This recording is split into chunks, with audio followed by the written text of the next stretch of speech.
al final, ¿Cómo lo estás sí, viendo? al final, mira, hablábamos, ¿no?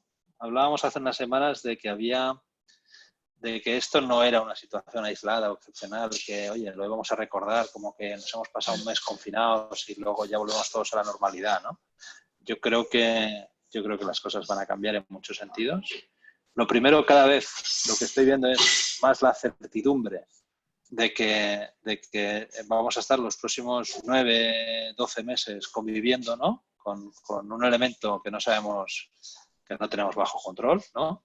Que es el COVID el COVID-19, hasta que no aparezca la vacuna y la vacuna se universalice, pues vamos a estar en situaciones de gestión del riesgo, pues difíciles, ¿no? de planificar y de prever. Y yo creo que eso las compañías también cada vez son más conscientes. Y hay un movimiento que a mí me ha parecido bastante y que veo, ¿no? Bastante profundo, que es cómo las grandes corporaciones están apostándole al teletrabajo. De hecho, todas prefieren no reanudar la actividad con normalidad, ¿no? Y quedarse situados en la situación actual. Han descubierto que la productividad de los equipos es buena. No sé si las cargas de los equipos, las cargas tanto emocionales, ¿no? como de trabajo están siendo óptimas. Yo creo que no, yo creo que hay un exceso, ¿no? Y hay una gestión de las emociones y del estrés que todavía no sabemos gestionar en estos entornos. Pero a mí me parece que yo ya no le llamaría ni teletrabajo, ¿no? Esta nueva forma de organizarnos está para quedarse. Y que las corporaciones, que los headquarters, ¿no? de las grandes empresas no tengan prisa en incorporar a sus equipos y prefieran mantenerlos con lógicas de teletrabajo, me parece muy, muy, muy relevante y muy significativo. Quiere decir que los negocios de empresas que están funcionando con una cierta normalidad siguen siendo eficientes, siguen siguen generando entornos positivos, ¿no? A pesar de que la gente está teletrabajando, o incluso gracias a que la gente está teletrabajando. Por eso yo creo que vamos a pasar del teletrabajo a una nueva forma de organizarnos. Y eso lo veo clarísimo. Y eso ¿No? claro, la paradoja es, ¿no? Nunca quisimos implementar el teletrabajo por la complejidad de su implementación, ¿no? Y porque como organizativamente no sabíamos cómo gestionarlo. Y ahora resulta que preferimos el teletrabajo a que vuelvan a sus puestos de trabajo por la complejidad de que vuelvan a sus puestos de trabajo. Es la situación se ha invertido, ¿no? Entonces, eso quiere decir que nuevas formas de funcionar, de organizarnos, de gestionar las tareas, de gestionar nuestra productividad, de gestionar los proyectos, ¿no? Son factibles, lo han sido siempre, ¿no? Y simplemente que ahora a la fuerza Orcan, ahora se han hecho evidentes. Y esconden una paradoja que también habrá que tener cuidado, es más fácil robotizar tareas de bajo valor una vez están teletrabajando, por decirlo así, que cuando las tienes normalizadas ecológicas de in-house. Y yo creo que esa es otra de las líneas a medio plazo en que va a haber mucha diferencia entre las tareas que aportan valor y las tareas que son fácilmente robotizables o no, porque simplemente son repetitivas o que aportan muy poquito valor, ¿no? Y entonces podría sí que producirse una oleada, ¿no? ¿no? de posiciones redundantes. Y bueno, eso es algo que también las grandes corporaciones seguramente, no a corto, pero sí que a medio plazo van a analizar. Yo estoy convencido. Es decir, la vuelta a la normalidad va a ser muy diferente. ¿Sabes aquello que habíamos teorizado? De que los trabajos de proximidad, de la atención personal, ¿no? eran difícilmente sustituibles por la inteligencia artificial. Se ha visto, ¿no? Como la sanidad, el cuidado de nuestros mayores, todos esos elementos, ¿no? La actividad humana ha sido imprescindible, ¿no? Aunque hay elementos de robotización también hay, pero en esa parte de proximidad está siendo imprescindible. Todo lo que gira alrededor de la creatividad, de reinventarse, también va a ser difícilmente sustituible a corto plazo por la inteligencia artificial, pero es evidente que los trabajos repetitivos, ¿no? de bajo valor corren muchísimo riesgo en el post-COVID, ¿no? Bueno, yo creo que también es una oportunidad para reinventarse, es una oportunidad para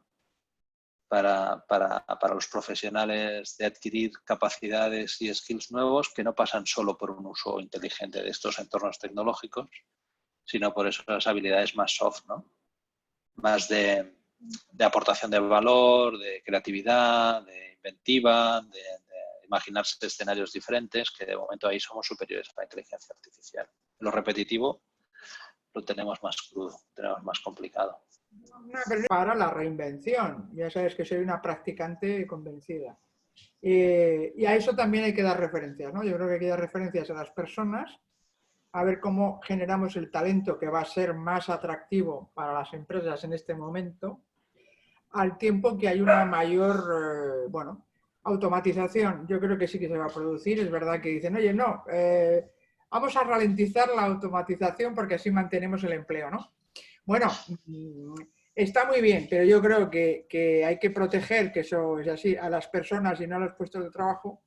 Y lo que hay es que facilitar la mejor combinación posible, pero hay que facilitarla, porque si no vas a condenar a muchas personas al desempleo estructural para el resto de su vida y a empresas que van a quebrar porque no pueden gestionar una situación en la que está cambiando, y eso no sé si ibas a comentarme porque me dijiste un día que hablamos los hábitos, que es evidente que están cambiando los hábitos de consumo, lo que consumimos y cómo lo consumimos. Y eso, claro, hay un montón de empresas que basan su modelo de negocio en esa proximidad, que cambian radicalmente, ¿no? Porque ahora el 30% de... Yo creo que, mira, pero este eje, ¿no? Que a mí me gustaría estirarlo un poquito más, ¿no? También me lleva a pensar en qué tipo de actividades ganarán y qué tipo de actividades perderán, ¿no? A mí me da la sensación de que todos los servicios asociados a la proximidad al puesto de trabajo van a sufrir mucho. Es decir, ubicaciones, evidentemente todos los servicios, ¿no? de oficinas, de alquileres, de real estate asociados a eso, yo creo que van a sufrir. Va a sufrir restauración asociada a estas aglomeraciones de servicios profesionales y va a sufrir pues, desde gimnasios que su propuesta de valor es estar muy cerca del puesto de trabajo, ¿no? Por poner un ejemplo muy tonto, ¿no? Pero me da la sensación de que toda la arquitectura de negocio que se ha construido alrededor del puesto de trabajo y de esas grandes poblaciones, ¿no? que se desplazan diariamente a ese puesto de trabajo y consumen servicios alrededor de ese puesto de trabajo, pueden estar en riesgo. Y entonces me lleva a una derivada de decir, bueno, pues puede ser que haya una oportunidad alrededor de un concepto que tú también eres una apasionada de ese concepto, que es cómo reanimamos la España vaciada, ¿no? Como nuevas zonas, ¿no? Que además han demostrado más útiles desde el punto de vista de cómo combaten el COVID, ¿no? Menos masificadas, pues quizás pueden tener una oportunidad en este momento. Pero yo creo que ahí va a haber como un trade-off, ¿no? Entre estas zonas que han sido las ganadoras de esta urbanización masiva de puestos de trabajo, talento, que nos hemos masificado para ser muy eficientes, generando propuesta de valor. Ahora se ha demostrado que de forma distribuida también podemos ser eficientes generando propuesta de valor, pues cómo generar servicios para esos entornos distribuidos. Y creo que esto pasa porque todos estos servicios se reinventen distribuyendo también su propuesta de valor, es decir, sigan a su cliente al final, ¿no? Y creo que esos comportamientos sí que van a tener, van a tener, ¿no? Entonces, si yo tuviera ese tipo de negocios, lo que haría sería seguir a mi cliente. Mi cliente se va a comportar de forma diferente. Y me lleva a otro también de las tendencias que me da la sensación, pero esa la tengo menos clara, pero creo que durante un tiempo, y puede ser que bastante largo, tengamos prudencia o seamos prudentes en relación a los entornos masificados. Yo no sé si a ti te ha pasado, ¿no? Pero yo cada vez que interacciono con mucha más gente que sale a pasear y se vuelve a casa porque lo está viendo muy masificado, ¿no? Estos días, ¿eh? Quizás estamos todavía muy impactados por el tema, pero hay gente que evita las multitudes y las está evitando de forma consciente. Entonces, no sé hasta qué punto, ¿no? El ocio, comercio que hemos vinculado a estos espacios masificados va a tener sentido a medio plazo, ¿no? Y y actividad. Va asociado, lo que pasa que es no tanto al negocio como al ocio, ¿no? En este caso. Sí, Pero es sí. la misma idea de cómo la economía, por otro lado, se ha basado en esas economías de escala por concentración, que es lo que explica la España vaciada y los espacios, el abandono de entornos de menos densidad para ir hacia la concentración. Y es verdad que el modelo, que es el que está en la base del debate, que yo estamos aquí todos replanteándonos las cosas, porque ese es el modelo que digamos que ha tenido agotamiento y que ha llevado también a una contaminación, a un cambio climático que se deriva de una capacidad menos que proporcional de gestión de los residuos, de gestión de todos los problemas, no proporcional al grado de crecimiento o al nivel de crecimiento de la actividad, ¿no? Y tenemos que ir, y eso, la digitalización, digamos, las herramientas tecnológicas y por lo tanto la disrupción tecnológica que se permite gracias a la conectividad, puede ayudar mucho. Yo siempre he sido una creyente de esto, ¿no? Efectivamente compré casa pequeña, pero en mitad de la zona más deshabitada de España, pero el límite, el primero, y eso es un punto interesantísimo, es el de tener una buena conectividad, ¿no? Que yo creo que es de las lecciones que hemos visto más claras, porque si no hubiera una buena conectividad, el teletrabajo habría sido imposible. Entonces, una infraestructura que se ha visto que era útil y que era necesaria, ahora es imprescindible. O sea, es imprescindible. Pero te permite una cantidad de cosas increíbles, ¿no? Lo que se va a producir, y eso es lo que habrá que compaginar, es todo el transporte y la logística, porque aunque con la impresión 3D se produce bastante ahorro, que es otra de las cosas brutales, me parece impresionante. Estuve mirando el otro día en una plataforma que no voy a hacer propaganda, digo, pues es que está tirada la impresora 3D. Claro, el abaratamiento de ese tipo de terminales te facilita esa descentralización y esa distribución para casos extremos en los que la logística sea compleja, porque ahí sí que tienes que mejorar el tema del delivery, ¿no? de la entrega. Ese es un gran reto, pero claro, ante el escenario del transporte, que es uno de los sectores que han visto, se han visto totalmente impactados por todo esto, tienen que reinventar el modelo de negocio a toda velocidad. Antes has hablado de un concepto que es muy interesante, sí, que es el tema de la proximidad, ¿no? Claro. Claro, la proximidad la hemos basado en una de las dimensiones que sabemos movernos, que es la del espacio físico, ¿no? En esa dimensión nos movemos bien porque la entendemos, ¿no? Pero la proximidad en entornos distribuidos, conectados con redes digitales, gira más alrededor de la no fricción, de la facilidad, de la conveniencia, que no de la cercanía física. Gira más alrededor de una buena propuesta de valor y un buen servicio, ¿no? Y una atención personalizada, si quieres, inmediata, que no de que tenga la oficina al lado de casa o, ¿no? o el restaurante en la esquina. No, gira alrededor de otro tipo de lógicas. Entonces, ese valor de la proximidad o esa pérdida de preponderancia de la proximidad, como si estoy próximo va a haber consumo y si no estoy próximo no va a haber consumo, yo creo que es otro de los cambios a fondo. El consumo se va a producir de forma distribuida. Si realmente estos hábitos se consolidan, que yo creo que se van a consolidar. Yo creo que se van a consolidar. No quiero diluir tampoco las grandes dificultades que están teniendo las familias en relación también al cuidado de los hijos, al cuidado de los mayores, de esta convivencia entre ¿no? y esta vinculación entre lo personal, lo familiar y lo profesional, lo difícil que está siendo. O sea, hay muchas dificultades, ¿eh? Hay mucha dificultad, pero volvemos por eso que también sé que a ti te gusta el tema de las fórmulas, ¿no? Mientras el coste el coste en el que valoras la vuelta a la normalidad que tú conocías, a la realidad anterior, es mayor, porque además eso se vive, la gente se cree que no, pero es que se mide en personas que se han muerto. O sea, el riesgo es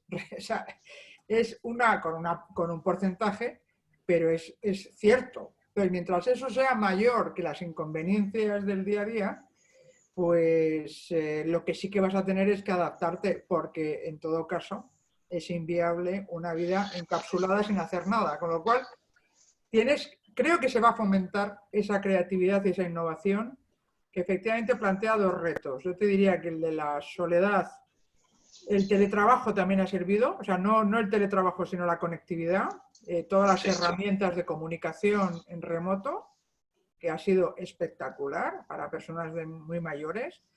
El problema es en la educación, que ese es un capítulo que tenemos tú y yo ahí para abordar en algún momento y que es especialmente complejo, porque ahí el elemento ese emocional es muy relevante y no es fácil de gestionar con los niños, aparte de lo que tú dices de la convivencia física. Es que soy muy de Excel también y de la concreción y de lo micro, ¿no? Sí. Y al final no creo que haya un cambio radical, es decir, no creo que todo el mundo implemente lógicas de teletrabajo y de organizarse diferente y todo el mundo en su casa y tal de forma radical, como hemos hecho ahora por fuerza mayor, ¿no? Pero solo que se produzca el cambio de cada uno de nosotros un día a la semana, no se desplace a su puesto de trabajo y trabaje desde casa. Solo eso es un 20% de mi actividad que lo hago en casa. De 5 almuerzos que hacía fuera de casa, pues haré 4, ¿no? Y eso es un 20%, es que no tiene más. Y ese restaurante que tenía, ¿no? Que tenía 5 comidas a la semana mías, garantizadas, entre comillas, o ese pool de restaurantes, pues tendrá 4. Y ese viaje semanal que yo hacía de negocios a la ciudad que fuera, pues lo haré cada 15 días. Y ese viaje mensual que yo hacía a Latinoamérica o a donde fuera de negocios para resolver no sé qué, lo haré cada 2 meses. ¿No? Entonces mis hábitos van a ser pequeños, ¿eh? Tampoco no voy a hacer un gran cambio, no me imagino que en enero o en febrero o en diciembre estemos. Pero yo creo que cada vez más gente se va a combinar esas cosas. Y es posible que esas cosas se las combine con que a lo mejor en la escuela o en el aula de sus hijos o tal, pues también haya una mañana a la semana o una tarde bueno, que las cosas se organicen diferente, ¿no? Y haya un tema online más intenso, ¿no? Que la universidad también pues implique que a lo mejor no tengas que ir cada día en un horario fijo, establecido y con presencialidad obligatoria, sino que lo juegues diferente. A lo mejor es, ¿no? Dentro de un itinerario, ¿no? Pues a lo mejor son 6 créditos. Lo invento así, ¿eh? No, Tampoco no me imagino, pero es que esa suma de de pequeños cambios te genera, total. bueno, ¿no? Sobre todo para los que han definido su modelo de negocio sobre unos hábitos 100. Porque claro, ahí las diferencias luego son muy importantes, ¿no? Y eso es cuando pensamos, por ejemplo, que lo comenté desde el principio, el tema del turismo, ¿no? Para España. Pues es que ese 10, 15, 10, 12% del PIB es que es matemático, porque realmente no pueden. Eso es un drama, porque has montado tu modelo de negocio sobre esa realidad que ahora se ha visto impactada. Transportes, ya el turismo en sentido amplio, que incorporaría el transporte. Sí, sí. ¿No? Todo ese ámbito está en shock hasta que sea capaz de reubicarse, ¿no? O sea, yo creo que esa es una realidad. Sabes que trabajo bien y muy a gusto con la industria automovilística, ¿no? Todos sabemos que tenemos un coche que lo utilizamos un 10% ¿no? Lo pagamos 7 por 24, ¿no? 7 días a la semana y 24 horas y lo compramos, ¿no? Haciendo ese pago, por decirlo así, ¿no? Y que lo utilizamos 2 horas al día, ¿no? Me desplazo, voy al trabajo, lo dejo aparcado en el trabajo, muchas veces para hacer gestiones dentro de, ¿no? Cuando estoy en el trabajo, si es que tengo que hacer gestiones, pues incluso cojo taxis ¿no? Y cuando acabo la jornada, cojo el coche y me voy a casa, ¿no? Y lo he utilizado 2 horas y lo estoy pagando 24, ¿no? Por simplificarlo mucho. Todos sabemos que hay modelos mucho más eficientes de funcionar. Pues en este tipo de situaciones es evidente que es muy difícil recuperar la venta de coches a un nivel igual que el que estaba, porque es que ya se veía que estábamos, Pero bueno, ¿no? tú ahí unos activos excesivos para los usos que estábamos haciendo y que un uso más adecuado a la necesidad tenía mucho sentido, ¿no? Pero eso tus clientes, que yo como me acuerdo que coincidimos una vez comiendo con uno en particular, te darán la razón y de ostras, esto que tú veías de transformarnos en servicios de movilidad cobra todo el sentido. Otra cosa es Claro. que los plazos ¡pum!, han compactado han colapsado en determinados sectores, ¿no? En algunos porque no se lo podían imaginar, como es el turismo, es que no se lo podían imaginar. Más allá de ir hacia un turismo más verde, más, ¿sabes?, más de calidad, que es una oportunidad fantástica, dicho sea de Sí, paso. sí. Pero yo desde luego apostaría por eso, y a mí aquí me pregunta, se lo digo. Pero en el caso del automóvil, la transformación, ¿no?, de venta de un bien a servicio de se acelera brutalmente, porque además por un tema muy gordo, ¿no? Yo creo, vamos. Sí, Porque sí, es que sí, yo estoy un año, seguro. Josep, es mucho tiempo. O sea, Sí, sí. ¿sabes? Un mes, 2 meses dices, bueno, aprietas y vuelves, pero es que no vas a volver. O sea, y además no son 2 meses, es mucho más tiempo, ¿no? Entonces, ahí sí que se van a producir aceleraciones, ¿no? ¿Algún otro que estás ahí pensando, que te veo que estás... Sí, no. Yo creo que no. Estaba pensando en elementos de la determinación de explorar y de capturar esas nuevas oportunidades que van a aparecer. Sin Porque duda, igual que se deshacen y se desmontan, ¿no?, negocios o situaciones, se claro. organizan y se montan otras, ¿no? Y en esas, y lo estamos viendo, ¿no? Hay negocios que han sido capaces de capturar esta oportunidad. En general, otra de los paradigmas que se han instalado es que los negocios serán digitales o no serán. Es que, yo creo que ya no tiene discusión, ¿no? Que tu modelo de llegada al mercado esté, ¿no?, cautivo por una distribución presencial masificada, ¿no?, y que no puedas moverte, ¿no?, a territorios de hibridación digital, pues es un fracaso. No, es que lo estás llevando fatal. No estás superando bien en este entorno, ni en este momento, ni en esta situación de crisis. Entonces, a mí me parece que es otro de los mainstreams, ¿no?, que es el negocio va a ser digital. Híbrido si quieres, la transacción va a ser digital, cada vez estoy más convencido. La logística tiene un rol relevantísimo e importante en esa transición y creo que va a haber presencialidad, evidentemente, y va a haber puntos de contacto y momentos de relación, porque eso sigue siendo, y seguramente serán relevantes y serán importantes, serán marginalmente importantes y de mucho valor, Sí. pero montar todo tu modelo en base a un transaccional de poco valor presencial, yo creo que no tiene sentido.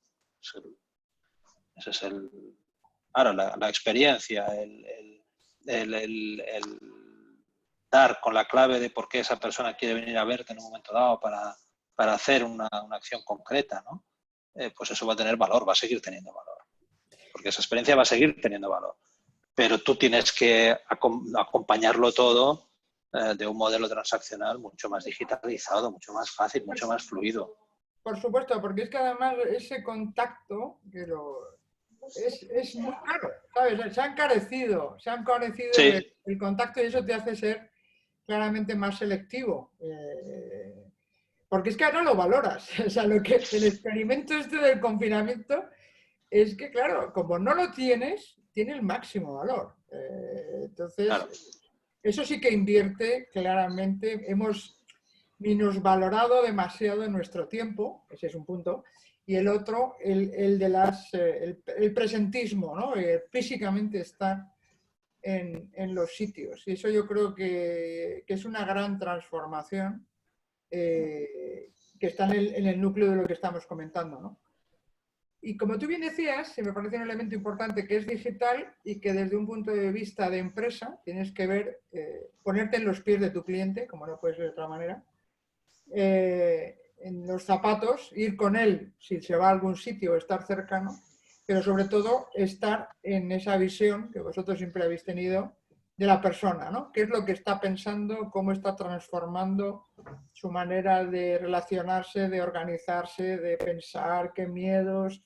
¿Qué inquietudes? O sea, realmente la persona tiene que estar en el centro de esa conceptualización. Pero ahí hay muchas oportunidades y hay que dar esas referencias para que la gente se reinvente, porque a mí me preocupa mucho y yo creo que en eso los dos somos muy comprometidos, somos conscientes de que hay mucha gente que ni lo vislumbra. Sí, sí, yo creo que hay quien lo está aprovechando bien, hay quien está funcionando. Veo de momento todavía mucha inquietud, ¿no? En relación a que los escenarios no se han acabado de perfilar, ¿no? Todavía estamos como cayendo y no se ha tocado suelo, ¿no? Entonces tampoco no sabes cuántos escalones te quedan para llegar al ático, ¿no? O para llegar al piso al que ibas. Entonces, esas situaciones, ¿no? son de profunda incertidumbre para los empresarios y para los directivos, porque no saben dónde están y hasta que no hagan pie, difícilmente podrán tener planes de recuperación, pero no saben lo que tienen que recuperar ni hacia dónde, ¿no? Entonces, conforme van cayendo, van construyendo escenarios que amortiguen la caída. Pero todavía estoy viendo pocos escenarios de reconstrucción, ¿no? Por decirlo así, y de retorno positivo. Y eso sí que me preocupa, ¿no? Porque no los estoy viendo. Sigo viendo demasiados planes de contingencia. Y quizás los más atrevidos sí que están ya empezando, ¿no? a hacer planes de recuperación y de aprovechamiento de las oportunidades. Y eso sí que se nota la diferencia en estilos de dirección y en capacidades directivas y en liderazgos. Ahí sí que se está notando. Yo por lo menos la percibo, ¿no? E insisto mucho también en separar los negocios que están en medio del tsunami, ¿no? Que han quedado impactadísimos. Es muy difícil que a un empresario hotelero le pongas que le voy a contar, ¿no? No, me estaba acordando de tus tres ámbitos, que yo creo que es muy útil, esa combinación de en función de dónde estás o qué rápido estás cayendo, tienes que elegir un tipo de herramientas u otras, ¿no? Sobre todo porque los que están muy metidos y en medio están recibiendo poco apoyo, poca inteligencia institucional, te diría. Sí que creo que no lo están... A nivel local no se está comunicando. O sea, están tan enfangados en la caída libre que no se está comunicando el esfuerzo que está haciendo la Comisión Europea en particular, no solo la Comisión. Yo creo que también el Parlamento. El Consejo al final es el que está en el local que se reúne para decir si lo hace o no. Pero sí que hay una visión más en línea con lo que queremos como ciudadanos, que es tener una referencia que amplíe nuestros horizontes, que tenga una serie de referencias, que aunque solo sea para decir que vas a ser más digital, más verde, esto ya está en la agenda. Esas son las grandes referencias, ¿vale? Y perspectiva, desde luego, positiva y de energía positiva, ¿no? En eso que tú dices, o sea, mientras estamos con todo este follón, podemos empezar a pensar y a trabajar en cosas que nos den otra perspectiva, porque eso sí que va a estar. O sea, no te digo que, oye, a lo mejor volvemos a vernos en entornos masificados. Bueno, eso no lo sé, pero lo otro sí que se va a producir, ¿vale? Sí. Igual que tú dices, oye, vamos a ver, como negocios, ¿qué es lo que yo recomendaría? Pensar un poquito en este tipo de cosas, o que te llamen.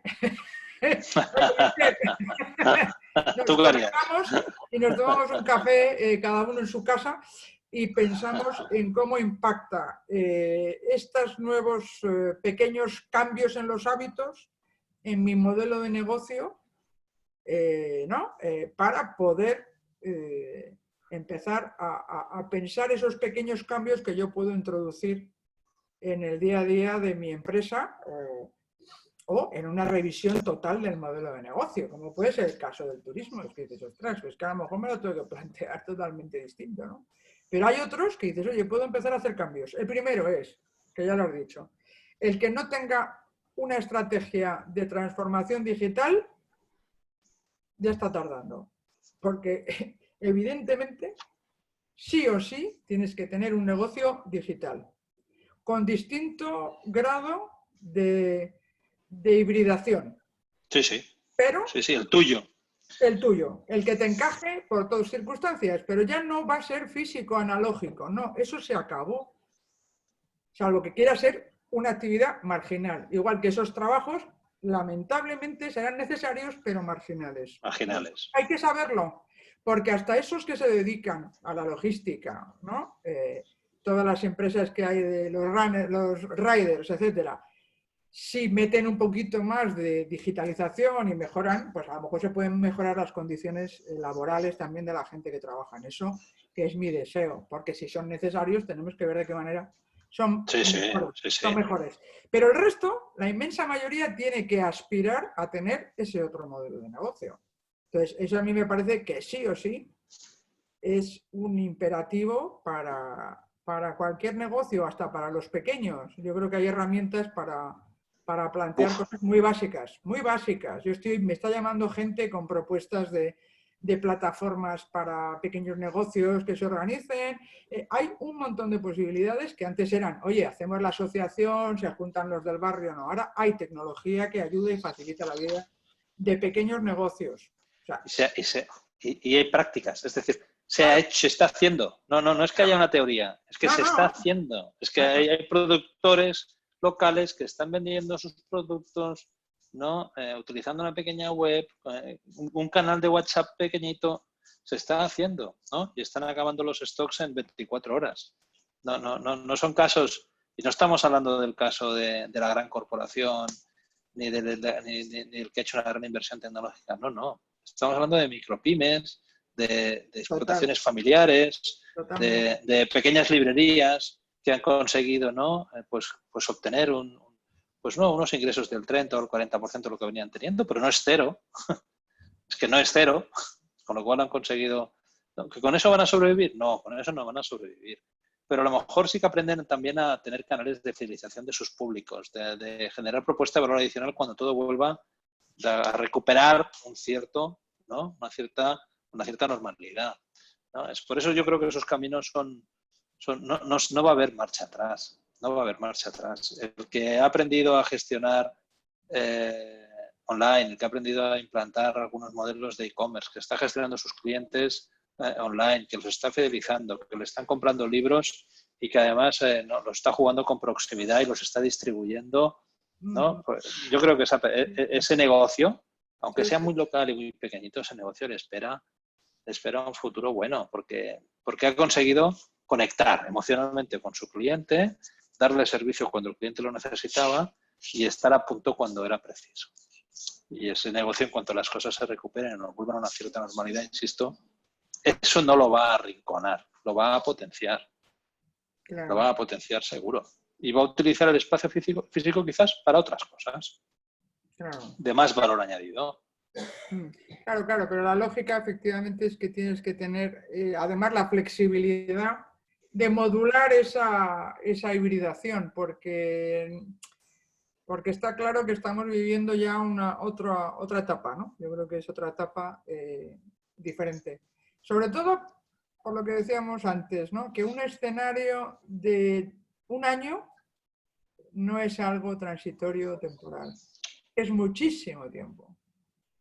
Es muchísimo. El tema es, lo que no tiene sentido es esperar un año para articular planes de creación de valor y de captura de oportunidades. Efectivamente. Eso es lo que quizás ese mindset es el que hay que empezar a cambiar. Es decir... Exacto. O de otra manera, pero no es ya estable. Va a haber cambios constantes y hay que adaptarse a esa nueva realidad, ¿no? Yo creo que 2020 no puede ser un año perdido. No, exacto. 2020 es un año ganado.